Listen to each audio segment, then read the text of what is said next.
Let's just do it like this.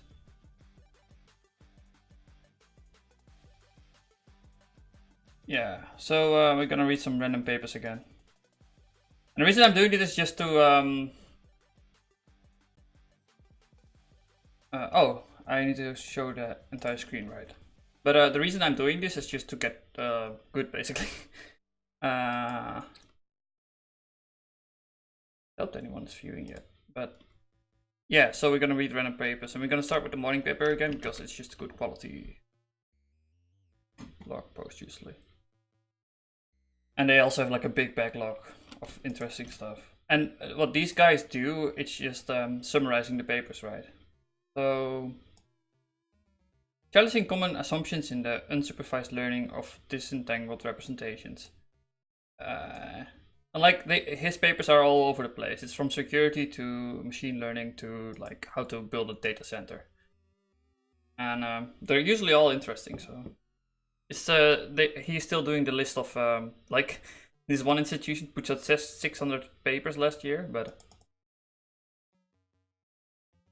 and like it also that like he discussed this in the last paper actually. So let's quickly look at it. But the data shapely one. This one was really interesting, by the way, but it's incredibly difficult from afar to make sense of the almost 800 papers published at ACML this year. So there's like one institution that publishes 800 papers in 1 year. And it makes you realize how big just science is, like universities and stuff. You know, you can't make senses on your own. You need to have multiple people working in a field just to, well, yeah. And this is also like the reason why papers tend to have co-authors more often these days, because you just like can't keep track of it all on your own. You need to have some kind of auditing or like selection going on. And this is also, well, this is what, God, there was a fly on the webcam. What? This is like what the scientific journals do, I suppose. But, well, you have to trust them. So I just trust this guy. He's also from the industry, right? So that also helps. Like he is he cashed out, I think. He explains it. So a week important, influential, topical, otherwise interesting papers in the field of computer science. And the reason he's doing it is just to get clever over time. Like as you read more papers, you get better at understanding them, and well, the more papers you read, the easier it becomes to read them too, because you get more connections between them. But still, 800 papers from a single institution in a year, that's probably too much to keep up for anyone, regardless how smart you are. ICML, 56 International Conference Machine Learning. It's just the one thing. There's several. The morning paper, a short summary every week. Oh wait, this is the wrong. Today, Paper's Choice won the Best Paper Award from ICML 19. The common assumptions that paper challenge seems to be unsupervised learning of disentangled representations is possible. And useful. Also useful. Key idea behind the unsupervised learning of disentangled representation is real-world data. Is that real-world data is generated by few explanatory factors of variation, which can be recovered by unsupervised learning algorithms. In these papers, we provide a sober look at the recent progress in the field and challenge some common assumptions. What exactly is disentangled representation, and why might we want one? Yeah, I was thinking this too.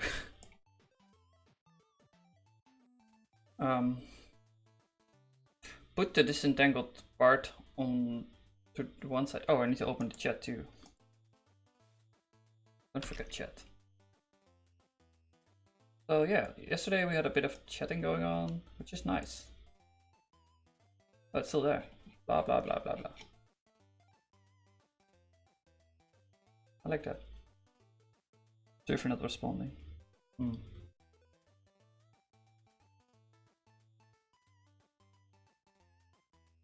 Okay. That's weird. Need to kill a fly. Let's see. Oh. How big is this paper? We should also like go back to Oleg's gist. It's also really good. Put a disentangled part on one side at the moment. And let's start out by revisiting what we mean by representation. Giving a real world observation X, e.g. an image or video. And it's important to note that we can make images based upon other pieces of data, which is what I'm gonna do later. Maybe at the end of the month or something.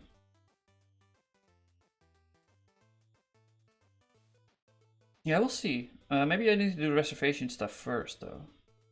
But I'm getting there. Maybe next month then. Yeah, I'm gonna do some AI stuff in Haskell. It'll be great.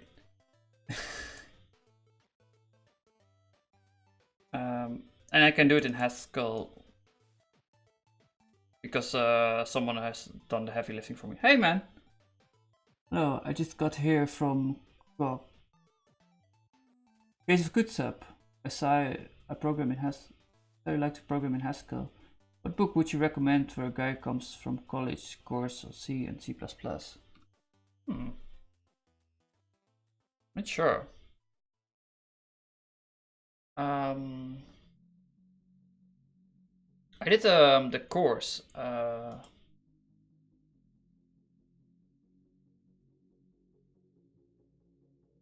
I just don't remember the name. CS something. Wait, I know. Oh no, it's from Real World Haskell, I think.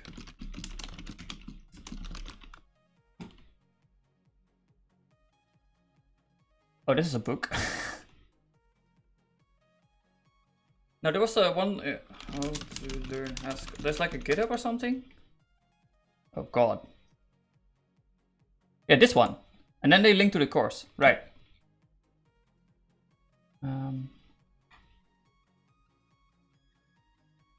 Yeah, this one. This is a good course to follow. It's not a book, but it's like they have every week they have a bit of theory, and then there's like homework assignments, and I really recommend the homework assignments too. They're difficult, but like they're really good to get you a basic understanding.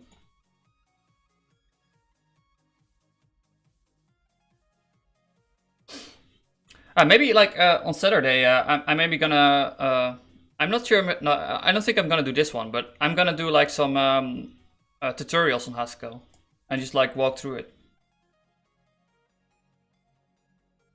But yeah, you need to get your hands dirty to learn Haskell. You can't really just read a book and know it. You need to like figure out how to solve compiler errors.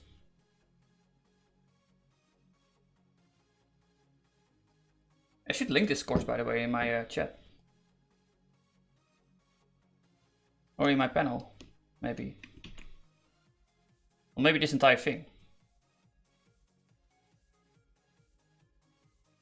Hey, the bots are gone. Yes, the bots are gone. I'm so happy. And will you... Ah, yeah, I'm gonna do Sunday again. Doesn't it? It's in a stream or in the... Like every Sunday, I'm just gonna do Caves of Qud. I really love that game. It's in the thing, right? Caves of Qud. Sunday.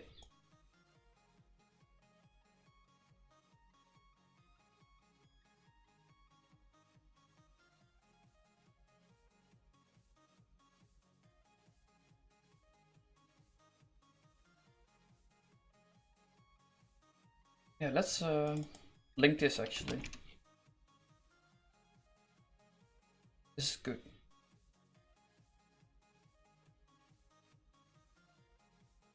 About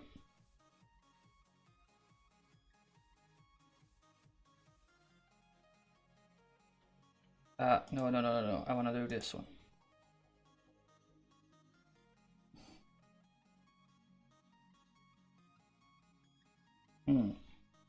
Just add another one.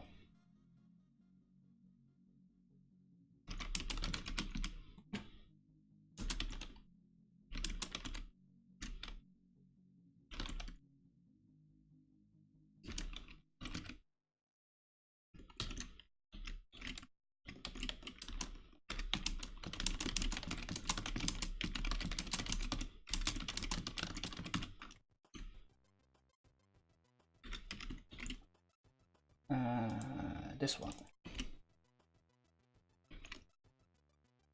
Let's do that.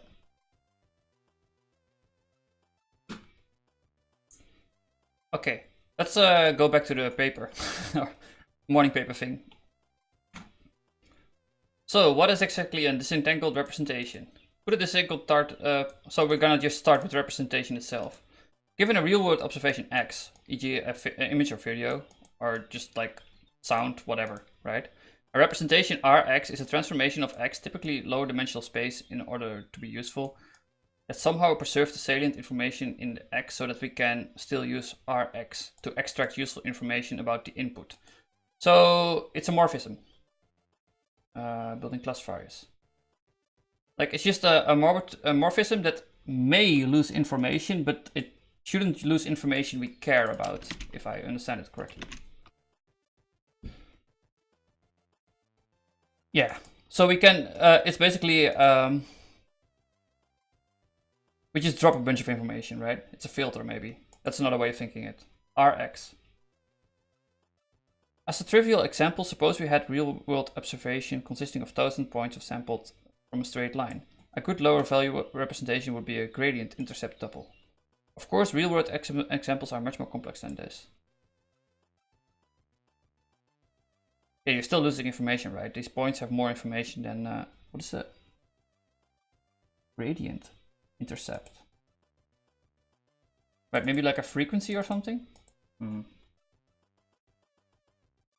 A disentangled representation is a representation with compacted and interpretable structure, which captures the essence of the input independent of the task representation is ultimately going to be used for. What? It's a representation with compact and interpretable structure, which captures the essence of the input and independent of the task representation is ultimately going to be used for. That's quite tricky.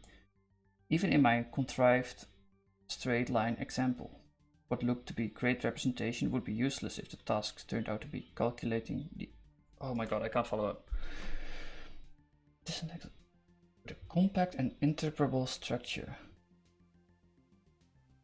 which captures the essence of the input independent of the task the representation is ultimately going to use for.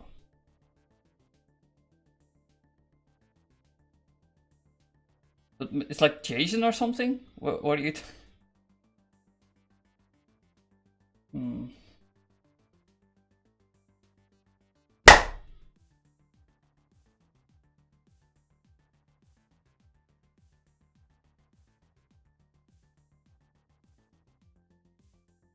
Even in my contrived straight line example, what looked like a great representation would be useless if the task turned out to be calculating the area, the rectangle enclosed by the points in the observation. Yeah, because you lose the bounds.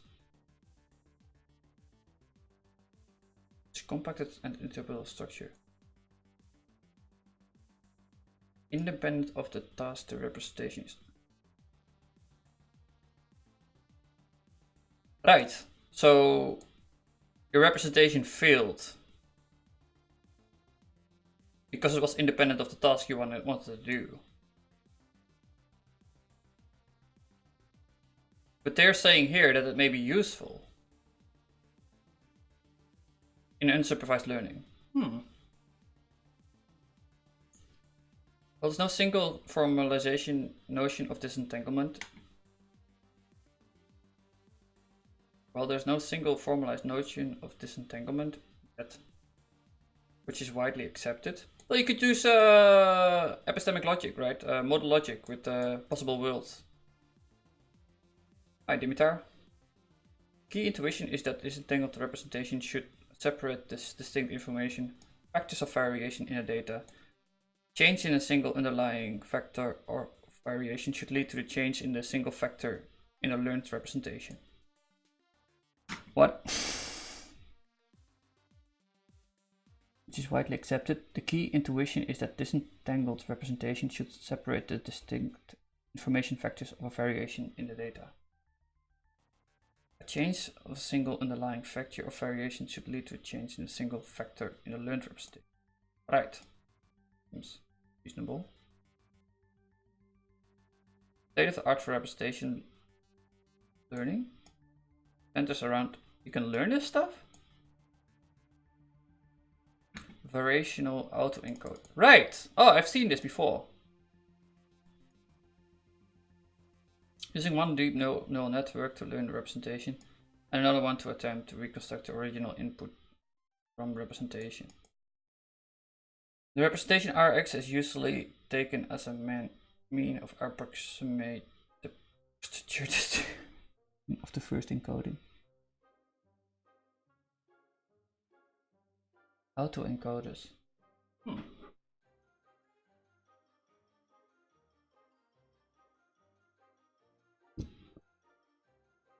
So this thing is I've seen a presentation about this. So this is like autoencode.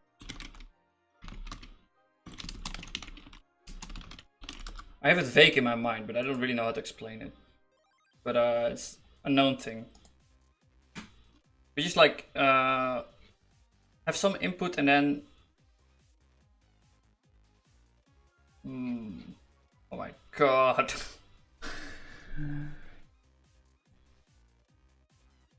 The representation Rx is usually taken as a means of approximate distribution. First encoding network.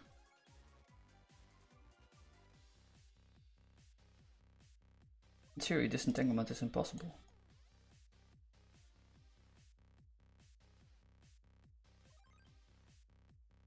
Wait, what? One deep neural network to learn the representation and another one to attempt to reconstruct the original input from the representation. That's it, right? We have two neural networks. We go one to go to a representation and another one to go back to the original. And if we do that, we can use it for labeling. Yeah, that's what I did it for. Like, they had this problem where they wanted to detect if wings were damaged from like the rotors on an aeroplane. The jet engines have these like little wings, right? And you need to make sure that they're all workable. So what I did is like have this one representation and then go back to another one. And if the ones didn't match up with each other, then you know that there was something up. And that's how they like detect errors. Okay, we learned something today. That's apparently a representation. It's usually taken as a means of approximate posture distribution of the first encoding network. In theory, disentanglement is impossible.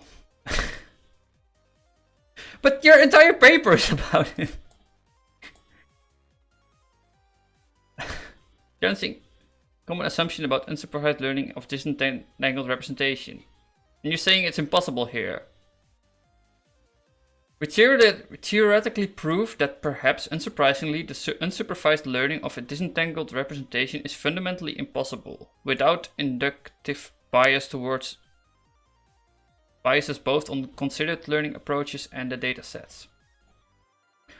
The full proof is given in Appendix A, missing from the copy of the PDF, but it boils down to this.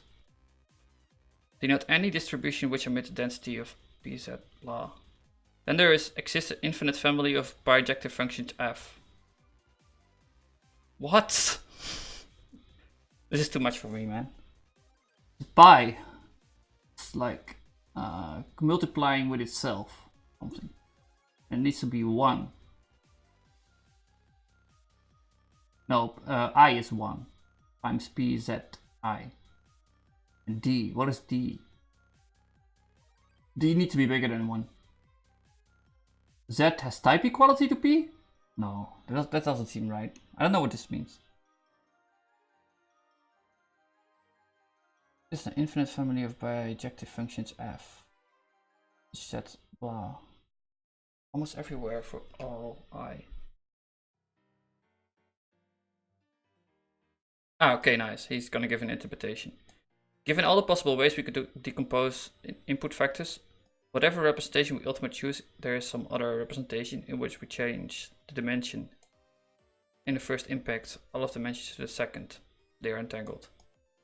There's no way for an unsupervised method to distinguish between these two equivalent generative models, and thus the resulting learned representation must be entangled with at least one of them. For a wonderful demonstration in this low dimension, see same stats, different graphs. In practice, might we be able to learn disentangled representations anyway? While Theorem 1 shows that unsupervised disentanglement learning is fundamentally impossible for arbitrary generative models, this does not necessarily mean that it's impossible to endeavor in this practice. After all, real-world generative models may have certain structure that could be exploited through suitably chosen inductive biases. But the authors argue you should make explicit inductive biases you are selecting.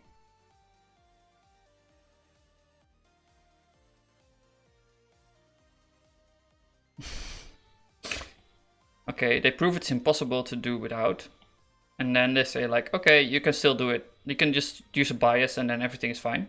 But you need to be careful about choosing the bias, which makes sense.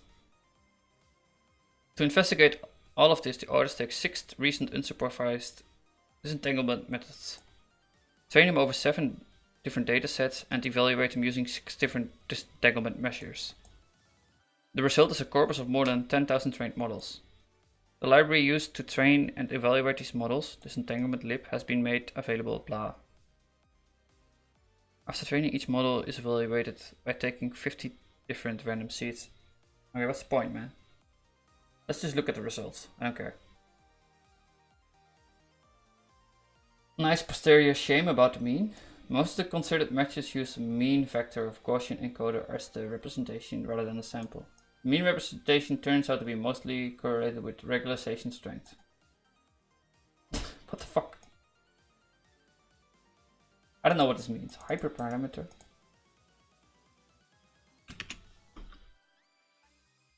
In Bayesian statistic, hyperparameter is a parameter of a prior distribution. The term is used to distinguish them from parameters of the model for the underlying system under analysis.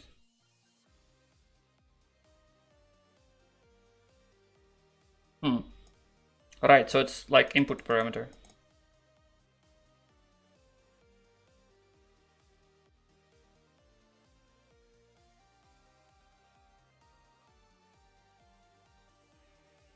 Total correlation is sampled representation decreases with total correlation. I'm gonna start hacking at 2 again. Until 4. Yeah, let's do that.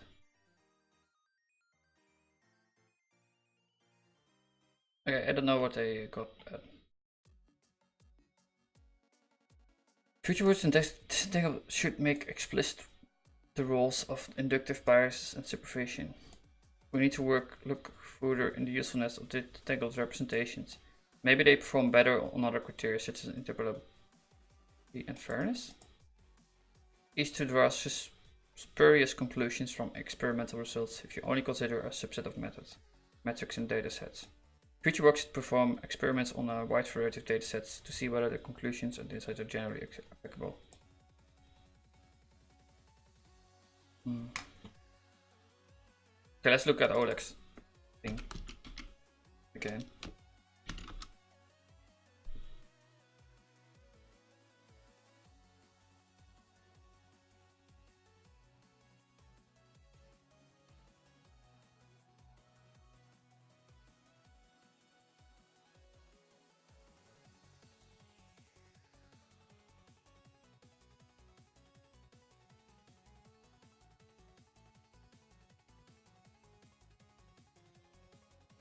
Where was it?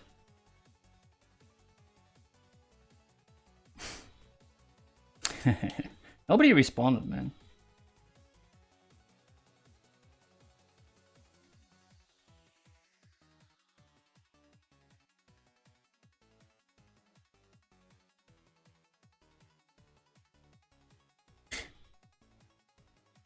Right.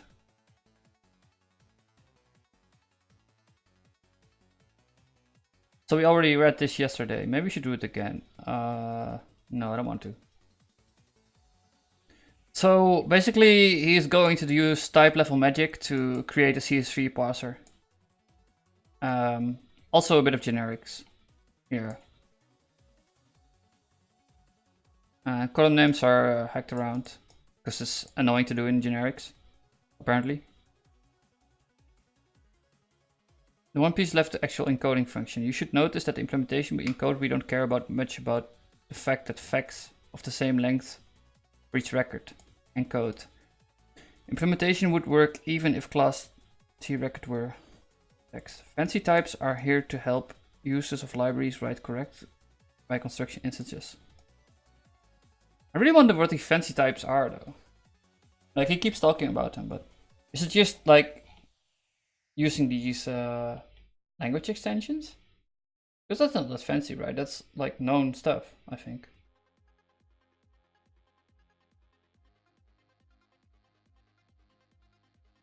Maybe it is, I don't know. Must be. Oh, that's the only stuff he uses, so it must be, right? He's talking about then DLTs, for example, and type families, which are kind of interoperable. Like they can be switched out with each other at times.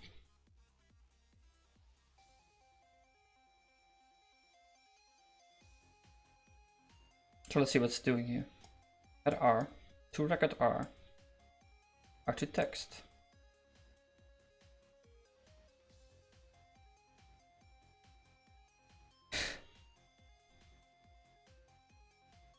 What?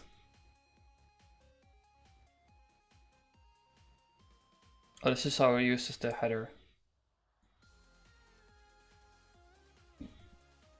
What is an R? Oh, they can both be go to record.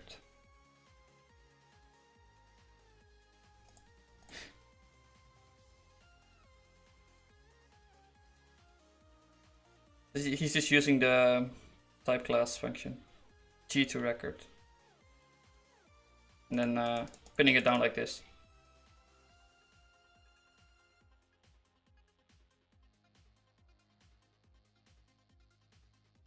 You often see that like you have the type class thing, and then you wait. What?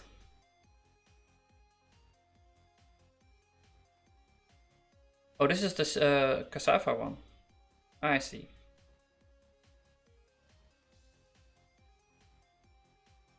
Other direction is decoding is trickier. Everything could fail. Fields can contain garbage. There might be not enough fields. Too much is not so much a problem. But most importantly, the fields can come in the wrong order. Luckily, we have fancy types helping us.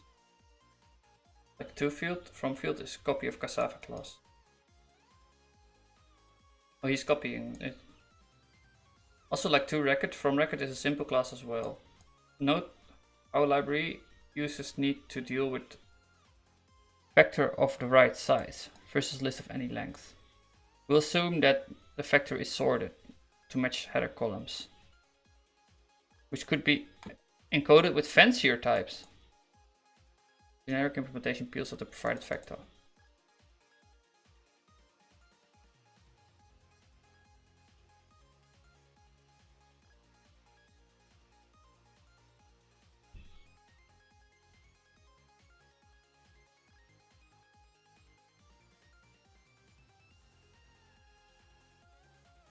Besides frep ac.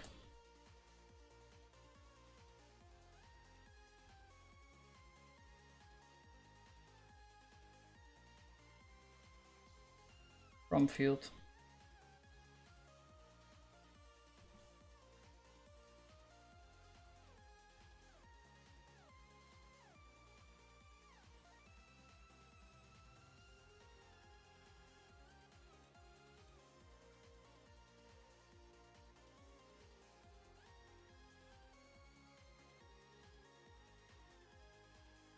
I have no idea what's going on. This is generic stuff, I don't understand. So like, and now for the difficult part. That's the commentary around it. Nice, man. But yeah, this is like product destructuring in generics. So yeah, I don't know. We now solved all the easy problems. We've set up the public API library to and from classes to use fancy types.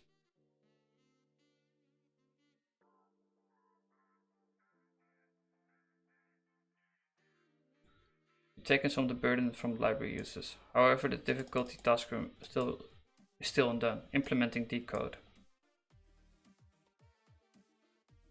So what's this then? From record. From record. But it's just a class. And a generic stuff. What?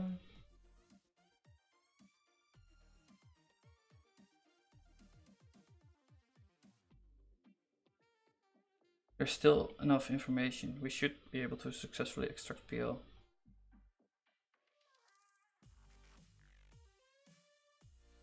The hard part is to decode columns text into FAQ. We need to decode but also sort the columns. Our plan will be sort the header row, returning a trace of the sort. Like, oh, that's really so you sort the header row and you record how things were swapped out to make the sort work. Use a trace to content rows similarly. Require that content rows contain at least as many columns as a header row. Reasonably requirement and simplifies things a bit. More relaxed requirements would be to require only as much rows as needed. In our examples, we would require 4 fields that aren't, as we aren't interested in the 5th website field. What's a trace of the sort? Well, yeah, he's explaining it. Yeah. Technically, it's permutation. No, it's just a collection of permutations, right? You're just like tracking what's going on. At least that's what I'm assuming you're doing. Think of which kind of trace would determine the execution of step 2, given a FAQ n.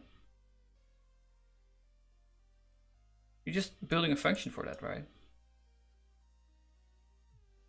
It's a representation. Yeah. So like, you know how to sort the header row, and then you use that on the every other field. So everything is aligned. At least that's what I think he's doing. We are done. This is the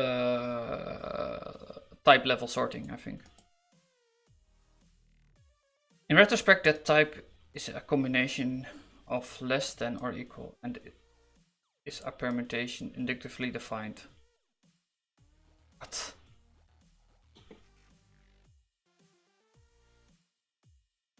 Alright, so this is a net, right?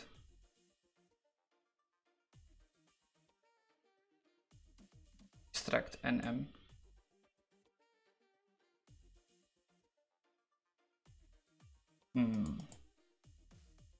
Not sure how to parse this.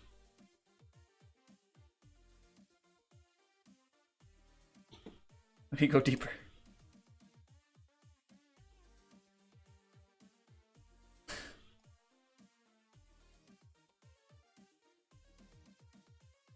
Permutation p-cons can be interpreted as 2 ways. N-cons had 30 given position permitted tail. Delete position cons to be permitted tail. You need to track it too, right? Are you doing that?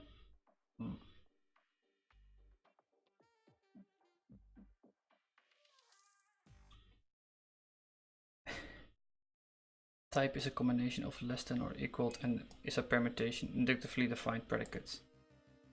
Okay. We should immediately try this type in action.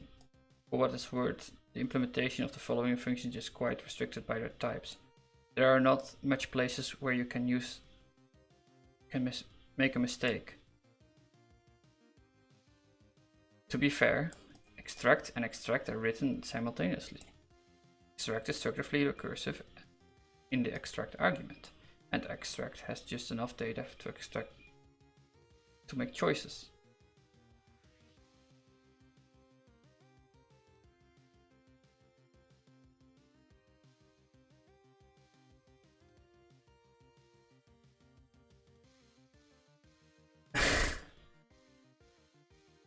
Right. He's just like implementing this at the same time. You should probably need an effect library to leave. It would be nice. Get an argument out of the fec and return a smaller fec and the argument.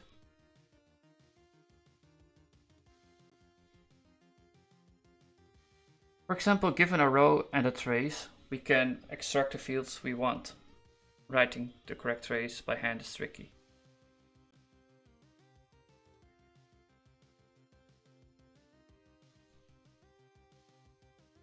Well, I can imagine it's tricky because because it's a bunch of permutations, right? It starts to feel like magic, doesn't it? Hooray! We're witchers. To complete the whole spell. Thanks, man. We need to complete part 1. Yeah, construct extract traces. Luckily, types are here to guide us.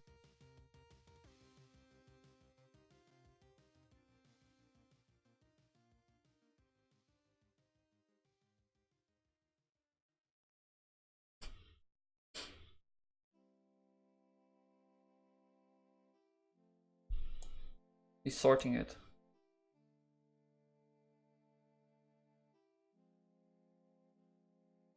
Like that.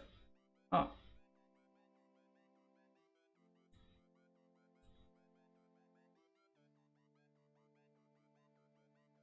Be cool.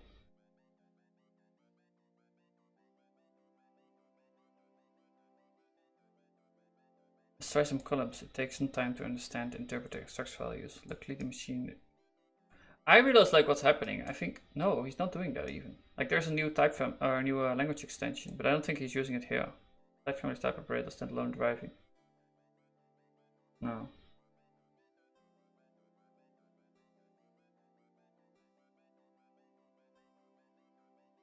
With all these 3 steps, prepare, split the data into header and content rows, columns. Extract, which uses the extract corrected data columns. I have no idea what's going on.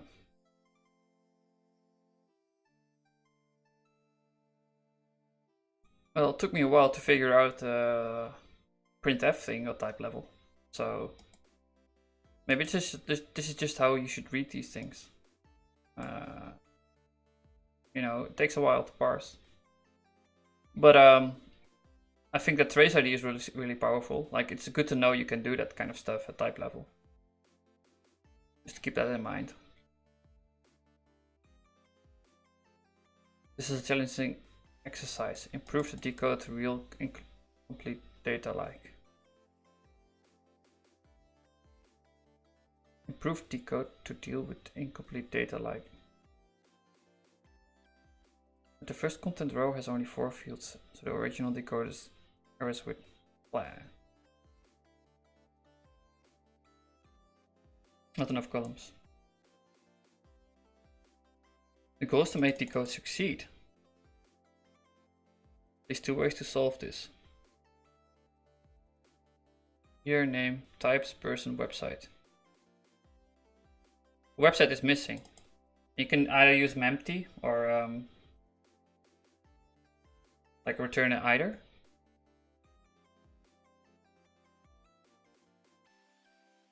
Trickier one for which 2 hints in the footnotes. And a lot simpler way which cheats a little. Yeah, use mempty, right?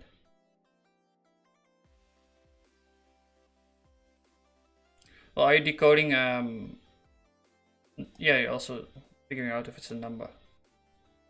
Use undefined. Even fancier types. There's still a lot of places where we can make mistakes. We use facn, so we have to and elements to pick. If we instead use heterogeneous lists, yeah, types would become more precise. We could change our public interface too.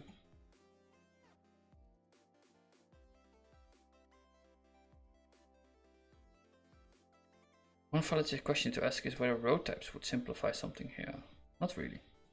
For example, finance rec type is essentially the same as NP. Even if there were anonymous records in Haskell, toRecord would be implemented directly using a built-in function. It would only remove a single problem of many, not as much as toRecord. Right, I see how it's just a proposition and not really a concrete implementation, because it's just a lot of stuff still left to solve, even though he went like quite far. Like he went from and to, but he just has to deal with error cases and it's hard. This post has described a complete fancy type uses example, helping us deal with the untyped real world. And there's like not a lot of information about this type level stuff, so yeah, this is really nice. I know there's not a lot of information. We encode and pre-post conditions like type. We also have seen a domain-specific inductive predicate extract, the library internal implementation detail type. Even in normal Haskell, not all types need to end up in the library's public interface. Vector example is hello world of dependent types. But here it prevents users from making silly errors, and we still make the implementation of the library more robust, which is nice. Thank you. Hacking it up points. But let's start hacking. Enough blog posts. Let's do something.